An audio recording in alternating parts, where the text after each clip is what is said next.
नमस्कार साथियों, थोड़ा इसका वॉल्यूम कम।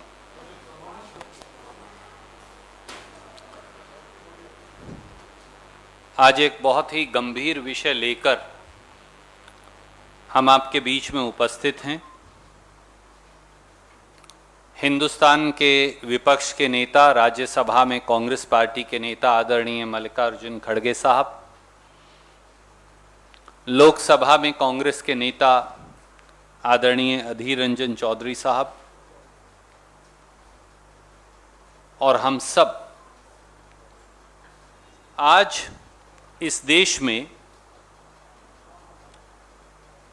संविधान और कानून दोनों की हत्या मोदी सरकार द्वारा कैसे की जा रही है, प्रजातंत्र को पांव तले कैसे रौंदा जा रहा है, देश के नागरिकों के मौलिक अधिकारों को कैसे दबाया जा रहा है, उसकी व्याख्या लेकर आपके बीच में आए हैं। मोदी सरकार ने देशद्रोह किया है। मोदी सरकार ने राष्ट्रीय सुरक्षा से खिलवाड़ किया है। श्री राहुल गांधी समेत देश के विपक्षी नेताओं, देश के सम्मानित अलग अलग मीडिया संगठनों के पत्रकारों और संवैधानिक पदों पर बैठे लोगों की जासूसी करवाई है।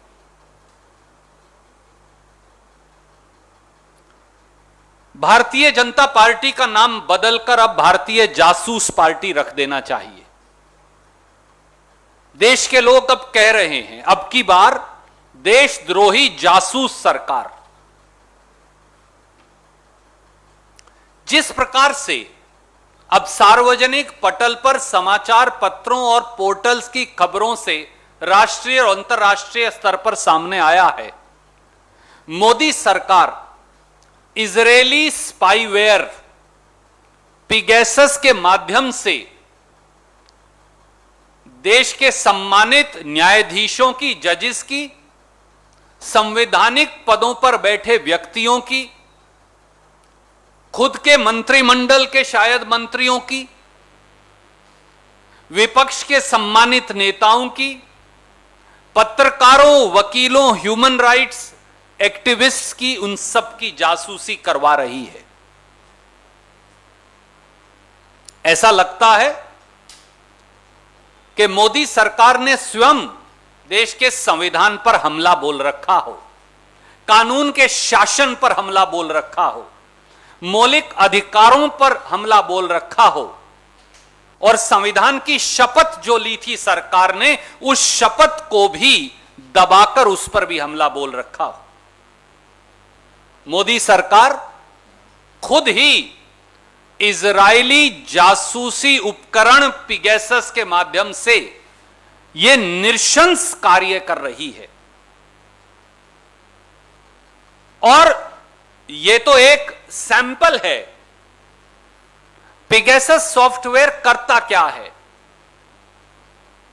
यह किसी के भी टेलीफोन में उसकी मर्जी के बगैर उसे हैक करके उस टेलीफोन के कैमरा को हैक कर लेता है, उस टेलीफोन के माइक्रोफोन को हैक कर लेता है, सेलफोन के, उसके सारे पासवर्ड, कॉन्टैक्ट लिस्ट को हैक कर लेता है, और जो बात आप टेलीफोन पर करते हैं या टेलीफोन बंद भी हो, जो कैमरा या माइक्रोफोन के माध्यम से सुनी जा सकती है, वो भी गैर कानूनी नाजायज तरीके से इस पिगैसस सॉफ्टवेयर के माध्यम से सुनी जा सकती है। देशवासियों, आप में से किसी के टेलीफोन के अंदर भी नाजायज तौर से यह इजरायली सॉफ्टवेयर पिगैसस मोदी सरकार डाल सकती है। आपकी बेटी, आपकी पत्नी के टेलीफोन के अंदर यह डाल सकती है। आप अगर बाथरूम में फोन लेकर जा रहे हैं, अपने कमरे के अंदर शयन कक्ष में आपके फोन है, तो आप क्या वार्तालाप कर रहे हैं, आपकी बेटी, आपकी पत्नी, आपका परिवार क्या वार्तालाप कर रहा है, वो सब अब मोदी सरकार सुन सकती है, जिसके फोन के अंदर भी पिगैसस का सॉफ्टवेयर डाल दिया जाए। ये इसका परिणाम है। अगर ये देशद्रोह नहीं, अगर ये राष्ट्रीय सुरक्षा से खिलवाड़ नहीं, तो क्या है? और न्यूज रिपोर्ट्स तो अब ये भी कह रही हैं कि केवल पत्रकारों, विपक्ष के नेताओं और खुद के मंत्रियों के नहीं, देश की सुरक्षा एजेंसियों के जो हेड्स हैं, जो हमारी सुरक्षा करते हैं, जो देश की सीमाओं की सुरक्षा करते हैं, मोदी सरकार उनकी भी जासूसी कर रही थी। अरे किसी को तो बख्श दिया होता। राहुल गांधी जी की भी जासूसी और खुद के मंत्रियों की भी जासूसी। आप जो कैमरे के आगे और पीछे हैं, आपकी भी जासूसी, और देश की रक्षा करने वाले हमारे सिक्योरिटी फोर्सेस के हेड्स की भी जासूसी। क्या किसी सरकार ने इससे ज्यादा शर्मनाक कुकृत्य कभी किया होगा? और इसके सबूत अब हैं। और देश में जो मुख्य चुनाव आयुक्त हैं, चीफ इलेक्शन कमिश्नर, जो पूर्व चीफ इलेक्शन कमिश्नर हैं अशोक लवासा जी, उनकी भी जासूसी, मीडिया ऑर्गेनाइजेशंस की भी जासूसी, जिनके नाम अब तक सामने आए हैं और अभी बहुत नाम होंगे। हिंदू अखबार, इंडियन एक्सप्रेस अखबार, हिंदुस्तान टाइम्स अखबार, the Wire news agencies, the Mint अखबार, TV 18 India, India Today, Economic and Political Weekly, Pioneer, NewsClick, Tribune, Outlook, DNA, Frontier TV, Rozana Pehredar और पता नहीं कौन कौन, इन सब की जासूसी। इसीलिए तो बीजेपी अब भारतीय जासूस पार्टी बन गई है। और जासूसी के तो वो पुराने इस मामले में करवाते ही रहे हैं। और दोस्तों, ये जासूसी आज से नहीं चल रही, ये पिछले लोकसभा चुनाव से भी पीछे से चल रही है, और इसका सबूत उपलब्ध है। आज मैं वो सबूत आपसे फिर साझा करने लगा हूं। अगर आप इस जासूसी को देखें तो सर्ट इन, जो भारत सरकार की एजेंसी है, ये रिपोर्ट अब अवेलेबल नहीं है, ये उतार ली गई है, मैं इसकी प्रतिलिपि आपको भेज रहा हूं। ये सर्ट इन ने रिपोर्ट दी थी कि व्हाट्सएप के माध्यम से पिगैसस इजरायली सॉफ्टवेयर से टेलीफोन्स को हैक करके सीधे सीधे जासूसी चल रही है। ये मैं नहीं कह रहा, ये भारत सरकार की जो एजेंसी है उन्होंने लिख के रिपोर्ट दी है। और इसमें उन्होंने बाकायदा लिखा, original issue date is May 17, 2019.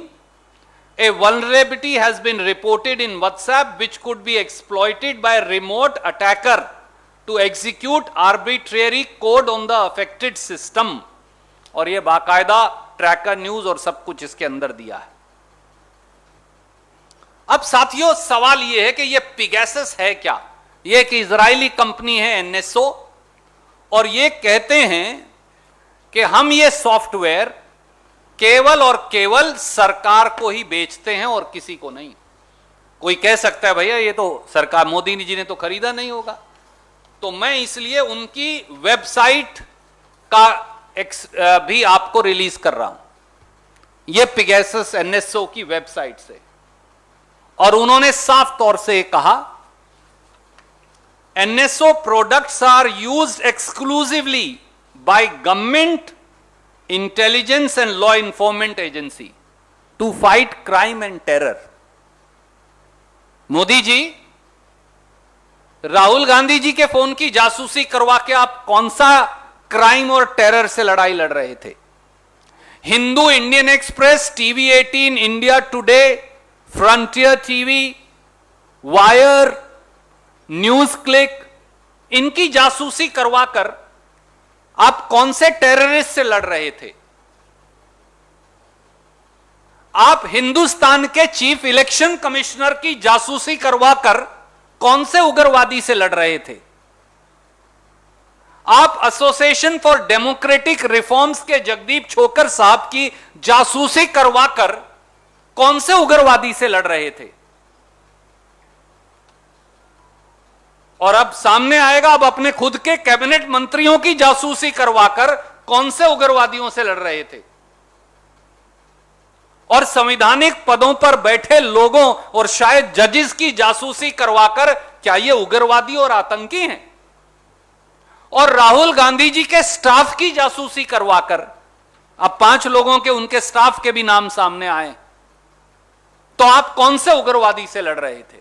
क्योंकि ये पिगैसस का सॉफ्टवेयर तो केवल आपको बेचा गया, सरकार को बेचा गया और आपने खरीदा।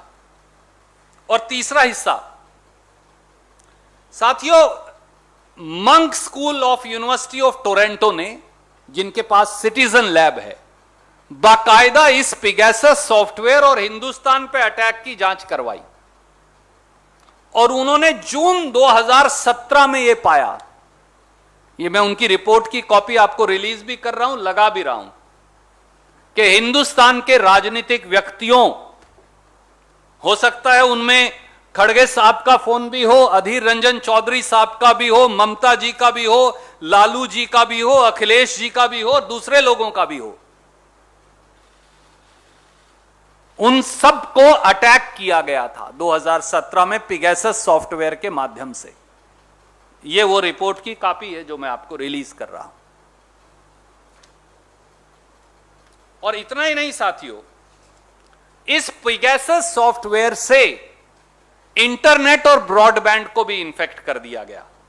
यानी इस देश के लोग अपने टेलीफोन पर, यूट्यूब पर क्या देखते हैं, आपकी बेटी, आपकी पत्नी, आप स्वयं, आपका बेटा ब्रॉडबैंड पर, यूट्यूब पर, टेलीफोन पर क्या देखते हैं, क्या सर्च करते हैं, उस पर भी मोदी सरकार नजर रख रही है।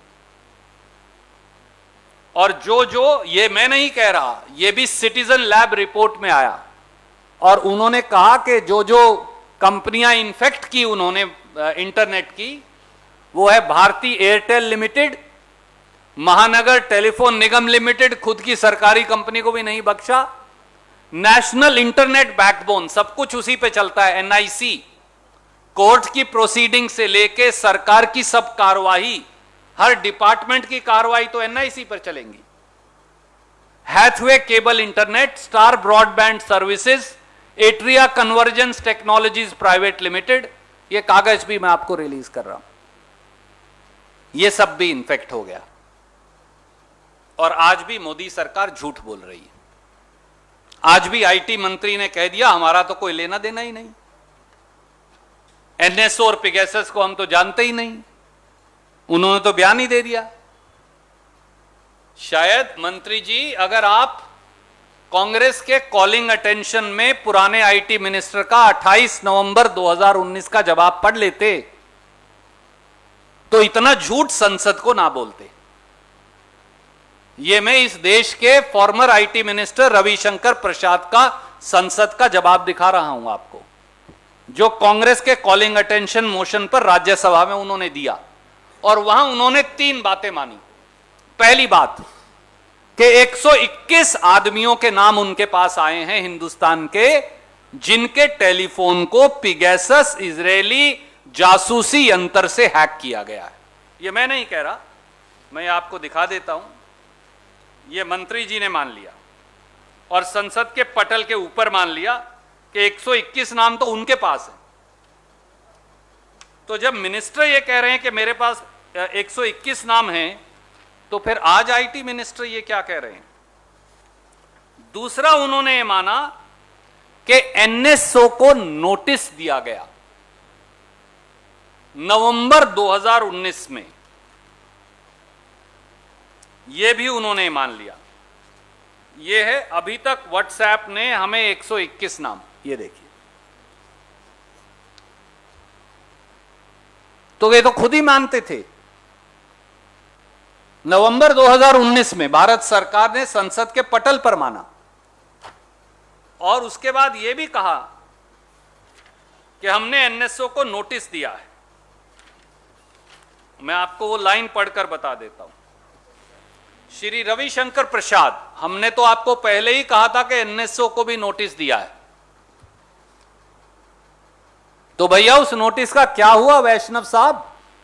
या आपको सरकार बता नहीं रही? नए नए आईटी मिनिस्टर बने हो, आप कह रहे हो हमारा पिगेसस के बारे में जानकारी नहीं, आपके मंत्री कह रहे हैं 121 नाम है, हमने तो एनएसओ को नोटिस दिया है। अब कौन सा मंत्री झूठ बोल रहा है? पुराने वाला झूठ बोल रहा है या नया वाला झूठ बोल रहा है? इसलिए हमारे सीधे सीधे 6 सवाल हैं और आदरणीय खड़गे साहब और उसके बाद अधीर रंजन जी अपनी बात कहेंगे। पहला, is spying on India security forces, judiciary, cabinet ministers, opposition leaders including Shri Rahul Gandhi, journalists and other activities through a foreign entity's spyware, not treason and a inexcusable dismantling of national security। क्या हिंदुस्तान में मुख्य चुनाव आयुक्त, विपक्ष के नेता समेत श्री राहुल गांधी, खुद के कैबिनेट मंत्रियों, पत्रकार साथियों, एक्टिविस्ट और इन सब की जासूसी करवाना अगर देशद्रोह नहीं और राष्ट्रीय सुरक्षा से खिलवाड़ नहीं तो क्या है? दूसरा सवाल, क्या 2019 के लोकसभा चुनाव से पहले और उसके बाद प्रधानमंत्री श्री नरेंद्र मोदी जी और उनके गृह मंत्री अमित शाह जी और उनकी सरकार जासूसी करवा रही थी? और तीसरा, भारत सरकार ने यह इजरायली जासूसी सॉफ्टवेयर पिगेसस कब खरीदा? क्या इसके लिए होम मिनिस्टर अमित शाह जी ने अनुमति दी या प्रधानमंत्री जी ने अनुमति दी? और कितना हजार करोड़ रुपया खर्च हुआ या कितने सैकड़ों रुपया खर्च हुआ और वो पैसा कहां से आया? चौथा, अब यह साफ है कि अप्रैल मई 2019 में, यह देखिए यह सर्ट इन की रिपोर्ट है, भारत सरकार को इस सॉफ्टवेयर की जानकारी थी। तो 2019 से 2021 के बीच में मोदी जी अगर आपको जानकारी थी तो आप और अमित शाह जी चुप क्यों रहे? भारत सरकार ने रहस्यमयी चुप्पी, षड्यंत्रकारी चुप्पी क्यों साध रखी है? और पांचवा सवाल, देश में आंतरिक सुरक्षा के जिम्मेवार तो अमित शाह हैं, तो माननीय अमित शाह को एक सेकंड भी क्या अपने पद पर बने रहने का अधिकार है? उन्हें बर्खास्त क्यों नहीं किया जाना चाहिए? क्योंकि यह सब तो उनकी देखरेख में हो रहा है। जासूसी कांड जो है इस देश का, वो तो अमित शाह जी की देखरेख में हो रहा है। और आखिरी, क्या प्रधानमंत्री की भूमिका की जांच नहीं होनी चाहिए? ये कुछ प्रश्न है। अब इससे पहले कि हम आपके प्रश्न लें, मैं आदरणीय खड़गे साहब से अनुरोध करूंगा, क्योंकि इसने पूरे देश को, इस जासूसी कांड ने पूरे देश को हिला दिया है। हिंदुस्तान के विपक्ष के नेता आदरणीय खड़गे साहब अपनी बात कहेंगे।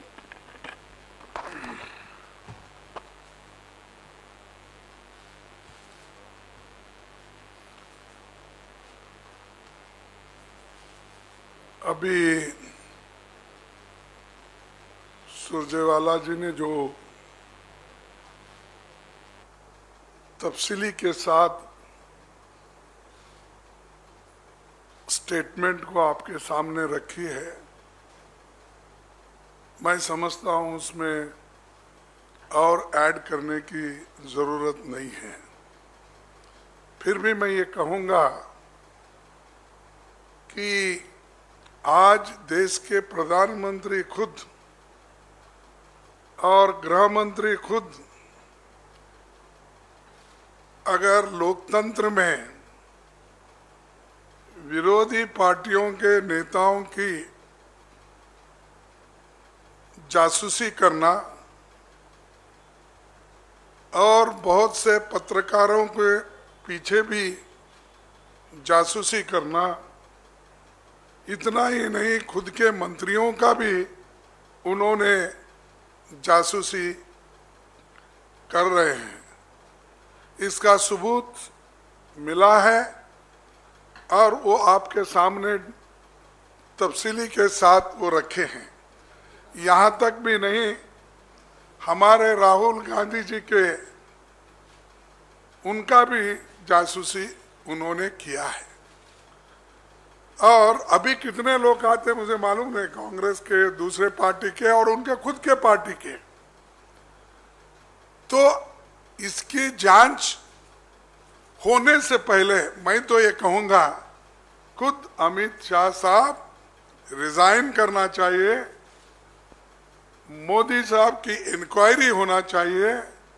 अगर आप लोकतंत्र में विश्वास रखते हो, अगर लोकतंत्र के उसूलों से चलना चाहते हो, संविधान के तहत इस देश को चलाना चाहते हो, तो आप इस जगह पे रहने के काबिल नहीं है। हम इसलिए नहीं कह रहे कि वो अधिकार में है और हम अपोजिशन में हैं, इसीलिए ये बात नहीं कह रहे। जब सबूत हमको मिला और बहुत से पत्रकारों के, जैसा कि सारे नाम उन्होंने बताया, जो भी हमारे प्रिंट मीडिया है, टीवीज है, सारे के नाम बताया, फिर मैं दोहराना नहीं चाहता हूं। इन सबको, ये क्या सब टेररिस्ट है? अरे जो नेशनलिस्ट पेपर आजादी के पहले देश की सेवा के लिए, देश के आजादी के लिए लड़े हुए न्यूज़पेपर से, अब हिंदू लो, इंडियन एक्सप्रेस तो फ्रीडम ऑफ एक्सप्रेशन के लिए लड़ा हुआ पेपर है। और ऐसे कहीं, सबका मैं एक दो कहकर ये नहीं कहता कि जो नाम उन्होंने बताया, वो सभी पेपरों में सत्यता को बाहर निकालने के लिए कोशिश की है। उनके पीछे आप गिरे हो। और जो सैनिक देश के लिए लड़ रहे हैं और उसके मुखिया हैं, उनके पीछे भी आप लगे हो। एक तरफ देशभक्ति की बात करते हो और दूसरे तरफ जासूसी लगाते हो उनके पीछे। ठीक है, अगर आपके मंत्रियों के पीछे जासूसी आपको करना है तो कर लो, क्योंकि आपकी अगर तक पलटती है या कोई कुछ कर रहा है तो आप, लेकिन ये लोग क्या करें? ऐसा तो कुछ भी करना इस लोकतंत्र में ठीक नहीं है। लेकिन आज मोदी जी उस एजेंसी को अपनाकर, उस इजरायली एनएसओ एजेंसी को सब बोलते कि कॉन्ट्रैक्ट गुत्ता देकर कि भाई तुम इनका पीछा करो और उनका पूरा सत्यानाश करो, प्राइवेसी खत्म करो, अंदर उनके घर में क्या चल रहा है और उनके पार्टी में क्या चल रहा है और सदन में वो लोग क्या करना चाहते हैं, ये सारी चीज़ों को वो सारी चीज़ों को वो खुद सुपरवाइज कर रहे हैं। तो इसीलिए मैं यही कहूँगा कि जो बहुत से बातें अभी उन्होंने बताई, फिर वो मैं रिपीट करना नहीं चाहता, लेकिन मैं यही कहूँगा कि ये पहले ऐसे प्रधानमंत्री है, ये पहले ऐसे होम मिनिस्टर है जो अच्छे लोगों का, अरे जिसे सिक्योरिटी, क्या इनसे डर है आपको सिक्योरिटी से? राहुल गांधी जी नेशनल सिक्योरिटी का लिए एक जो व्यक्ति देश के लिए लड़ता है, लोगों के लिए लड़ता है, गरीबों के लिए लड़ता है, क्या वो देशद्रोही हो सकता है? और उसी ढंग से कोई अनेक पत्रकार जो मेजर आज जिनके नाम निकले हैं, वो सभी लोग देश के लिए लड़े हुए लोग हैं और लड़ते रहते हैं, और उनके ऊपर कितने भी मुसीबत हो तो भी वो लोग डट कर लोकतंत्र के लिए, संविधान के रक्षण के लिए, लोगों के आज़ादी के लिए लड़ते हैं। तो ऐसे लोगों के पीछे ये जासूसी करना, एक जैसा उन्होंने कहा कि ये भारतीय जनता पार्टी नहीं है, भारतीय जासूसी पार्टी है। और भारतीय जासूसी पार्टी वो दूसरे लोगों का भी कर रहे, वो अपने लोगों का भी कर रहे, और इसको हम सदन में उठाएंगे और बताएंगे। जो अभी लिस्ट आ रहा है एक के बाद अभी कितने नाम आएंगे देखेंगे, और इसको सब पार्टी के लोग मिलके हम तय करके एक दिन इसको रखेंगे। और जो चीज़ें हमको सारे देश के लोगों को बताना है कि लोकसभा के माध्यम से, राज्यसभा के माध्यम से हम बताएंगे, लड़ेंगे, लड़ते रहेंगे, और जनता के हकूक़ के लिए और ख़ासकर उनके जो बुनियादी हक है, फंडामेंटल राइट्स है, उनको भी आज धक्का मिला हो रहा है। तो इसीलिए not only freedom of speech, लोगों को बदनाम करने की भी कोशिश वो कर रहे हैं। तो इसीलिए वो हम सदन में भी उठाएंगे। हम फिर मीटिंग हमारी करेंगे, अपोजिशन पार्टी के लोगों के साथ भी मिलके हम बात करके इन चीज़ों को हम सदन में उठाएंगे। इसीलिए मैं आपसे भी रिक्वेस्ट करता हूं कि जो हमला हम पे हो रहा है वो आप पे भी हो रहा है, तो इसको बहुत ही सीरियस तरीके से देखना चाहिए। इतना ही मैं कहता हूं।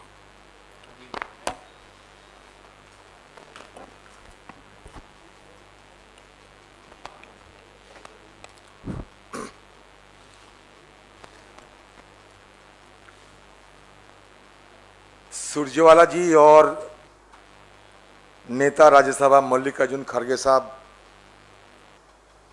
सारे व्याख्या आप लोगों को सामने किए चुके हैं।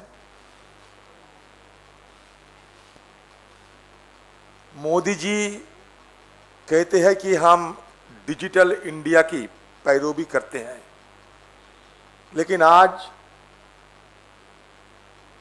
हम ये देख रहे हैं कि ये डिजिटल इंडिया नहीं है बल्कि सर्वेलेंस इंडिया की स्वरूप हमारे सामने मोदी जी पेश कर रहे हैं। ये खुद कह रहे हैं एनएसओ वाले कि NSO products are used exclusively by government intelligence law enforcement agencies to fight crime and terror. उग्रवाद के खिलाफ लड़ने के लिए सरकार इसको इस्तेमाल करते हैं, और ये इस्तेमाल असलियत में किसके खिलाफ हो रहे हैं? जिनको मोदी जी समझते हैं कि वो मोदी जी के लिए कोई खतरा पैदा कर सकते हैं, उनके खिलाफ ये पेगासस को इस्तेमाल किया जाता। जो मोदी जी के खिलाफ बात उठाने की हिम्मत रखते हैं, दम रखते हैं, उनके ऊपर ये खुफिया एजेंसी को तैनात किया जाते हैं। लभासा जी के खिलाफ, क्योंकि हमारे इलेक्शन कमिश्नर लभासी जी मोदी जी की पांव तले बैठ के उनकी आज्ञा मानने के लिए तैयार नहीं था, इसलिए पेगासस उनके खिलाफ इस्तेमाल किया गया। हमारे राहुल जी एक बात कहते कि हम मोदी जी को नहीं डरते, हमारे देशवासियों के लिए जो सच्चा है वो हम बोलते रहेंगे चाहे कुछ भी हो। और ये कुछ भी होते हुए उन्हीं की परिवार के इंदिरा गांधी जी, राजीव गांधी जी को शहादत लेने पड़ी, और उनकी परिवार के एक सदस्य के ऊपर आप खुफियागिरी कर रहे हैं, उनको उग्रवादी सोचते हुए उनके खिलाफ आप ये खुफियागिरी कर रहे हैं, पेगासस को इस्तेमाल कर रहे हैं। बताइए, हिंदुस्तान के लोग राहुल गांधी जी को, मोदी जी को अच्छा नहीं लग सकते? राहुल गांधी जी आपके खिलाफ सच्चा बात हिम्मत लेके कहते हैं, आपको पसंद नहीं होते हैं, हम जानते हैं, लेकिन इसका मतलब यह नहीं कि जिस परिवार हमारे देश के लिए कुर्बानी दिए हैं जिन परिवार के लोगों ने, उन्हीं परिवार के सदस्य के ऊपर ये खुफियागिरी हो रहे हैं। देशवासी इनको मान्यता देंगे? तो इसलिए हम ज्यादा बोलते ना हुए हमारे पार्टी की तरफ से लोकसभा के अंदर ये मसला हम उठाएंगे, जोर शोर से उठाऊंगा। आज गोलमोल तरीके से मंत्री जी एक बयान पेश किए हैं, बयान पेश करते ही वो भाग के निकल चुके। लगता है कि सूट और स्कूट पॉलिसी अपना रहे हैं। सदन के अंदर नियमों के मुताबिक जब मिनिस्टर की स्टेटमेंट होती है, ये स्टेटमेंट तुरंत सदन में ले किया जाते हैं। बिना ले किए गए मंत्री चले गए अपना स्टेटमेंट सदन में रखते हुए। हम लोग बाद में उनका स्टेटमेंट निकाला स्पीकर साहब से बात करते हुए। सबसे बड़ी बात यह है कि हमारे पार्टी की मांग यह है कि ये पैगासस को इस्तेमाल करने के लिए जिनको जिम्मेदारी लेना चाहिए, हमारे हिंदुस्तान के अभी की वो होम मिनिस्टर साहब अमित शाह जी, ये अमित शाह जी को इसी वक्त इस्तीफा देना चाहिए।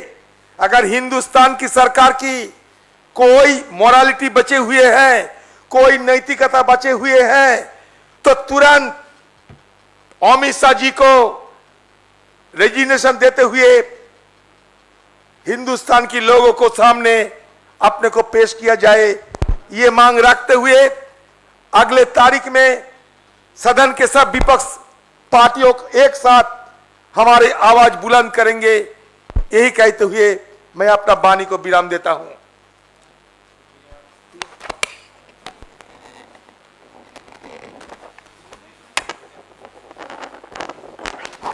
Any questions, you're welcome to ask.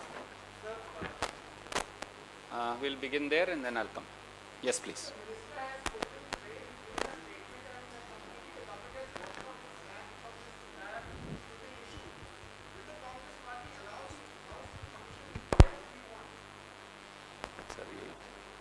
You will answer. Okay.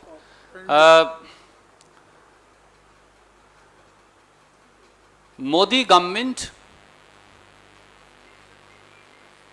has murdered fundamental rights, rule of law and its constitutional duties in broad daylight, as is now apparent from deployment of the illegal Israeli spyware Pegasus to spy upon the peoples that, and the category of people that we mentioned.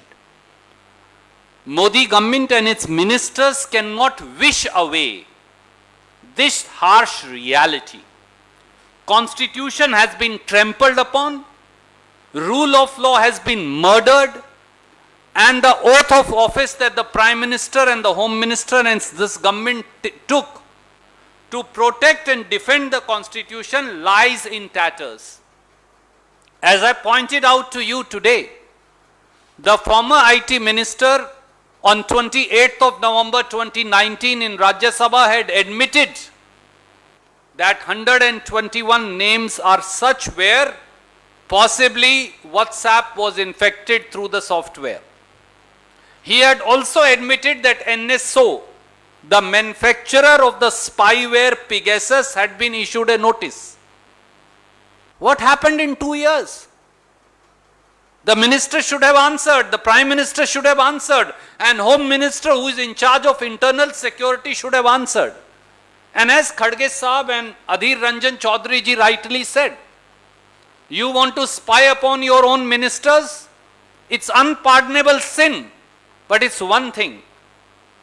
But are journalists terrorists? Are leaders of oppositions criminals?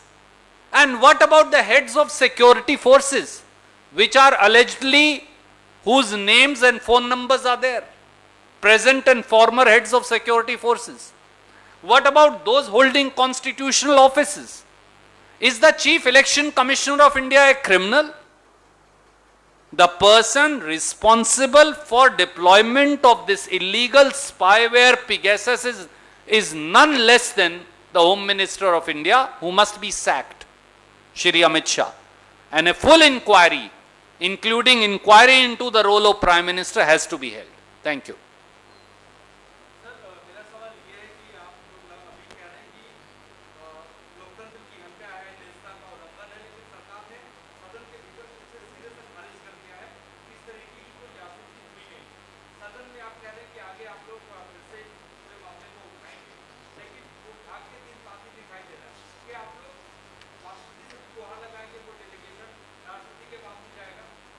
देखिए, पहला काम तो जब सदन चल रहा है तो सदन में उठाना, जनता को बताना, और इस पे जब बहस होगी तो हर पार्टी के लोग और सारे एमपी जो इस विषय पे बोलना चाहते हैं, बहुत से विचार उसमें खुल के आएंगे। उसके बाद में की बात है क्या करना और किस ढंग के, क्या इसको इंक्वायरी के लिए डिमांड करना, क्या इसके लिए एक जैसा कि एक प्रोब के लिए, पार्लियामेंट्री प्रोब के लिए डिमांड करना, ये तो बाद में बैठ के तय कर सकते हैं। लेकिन बहस ही अगर नहीं हो गई, मालूमात ही अगर नहीं मिले, then we can't do anything. That's why first we want to take it to Parliament, the representatives who are elected by the people. First we want to tell them this. क्या किसी संसदीय कमेटी द्वारा, JPC joint parliamentary committee द्वारा जांच चाहेंगे? किस तरह की जांच विपक्ष चाहता है इस मसले पर होनी चाहिए? देखिए, वो तो हो जाएगी बाद में, पहले तो इस विषय को उठाकर, और भी आएंगे ना विषय, ये 2 दिन का लिस्ट उन्होंने पढ़ा, 2 दिन की बात है। अभी देखिए आगे आगे क्या होता है। ये इब्तदाई है, क्या बोलते हैं उसको, इब्तदाई, हमसे इब्तदाई इस कर रहे हो मोदी साहब हमसे, देखेंगे आगे आगे क्या होता है।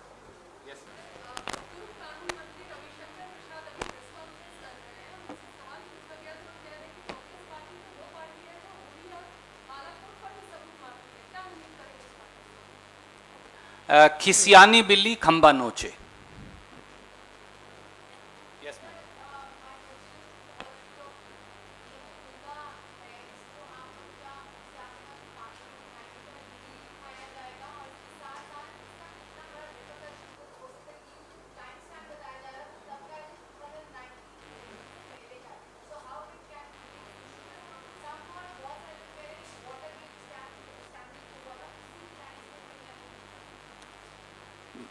मैम,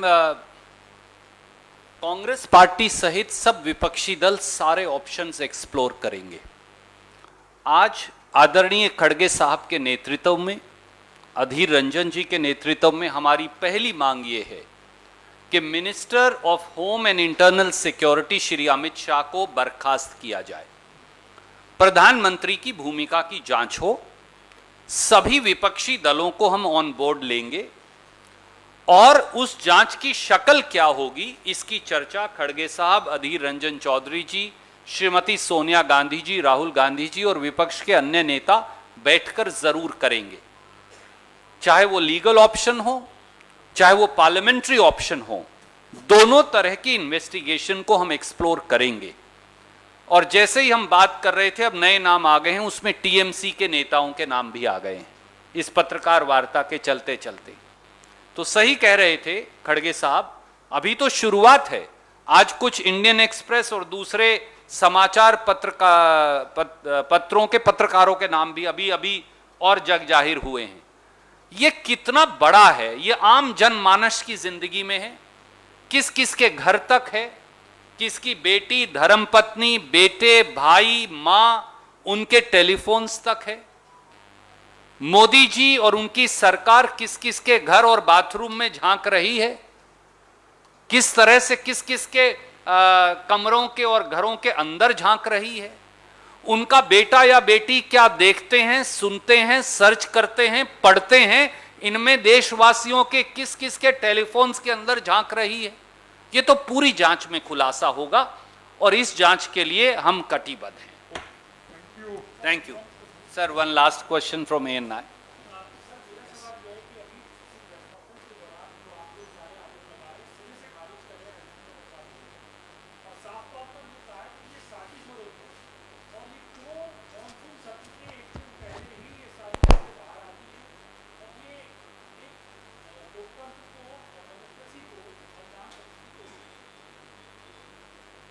आदरणीय मित्र, एक और मेरी बहुत आदरणीय मित्र ने यही सवाल पूछा था। सच बात यह है कि पूर्व IT मिनिस्टर अब अपनी झेप मिटा रहे हैं क्योंकि उनको समरी डिसमिसल मोदी जी ने कर दिया। और मैंने जो आपको पढ़कर सुनाया है ये पेज 78 से लेकर और पेज 125 तक अगर कुछ था ही नहीं तो आईटी मिनिस्टर इतना लंबा लंबा जवाब क्यों दे रहे थे रविशंकर जी? वो भूल गए हों, पर ये तो संसद के राज्यसभा के पटल पर रिकॉर्ड है, 28 नवंबर 2019 की प्रोसीडिंग। और यहां पर उनकी क्या क्या मीटिंग हुई, किस किस से हुई, उसकी डिटेल्स भी यहां पर हैं। तो इसलिए केवल अगर जंगल में शेर आया तो आंख बंद करने से शेर नहीं चला जाएगा। आप संविधान की हत्या कर रहे हैं, मौलिक अधिकारों का हनन कर रहे हैं, संविधान की शपथ जो ली थी उसको रौंद रहे हैं, और आप देश की सुरक्षा एजेंसियों के प्रमुख की, कॉन्स्टिट्यूशनल अथॉरिटीज की, लीडर्स ऑफ अपोजिशन की, अपने खुद के मंत्रिमंडल के साथियों की जासूसी करवा रहे हैं। कहीं रविशंकर जी का टेलीफोन ही ना निकल आए बाद में, तो इसलिए उन्हें कहिए ख्याल से रहेंगे। धन्यवाद। और आप भी खड़गे साहब कह रहे हैं आप भी रहिएगा, हो सकता है क्योंकि अभी क्योंकि कांग्रेस बीट के कई पत्रकार हैं इसमें।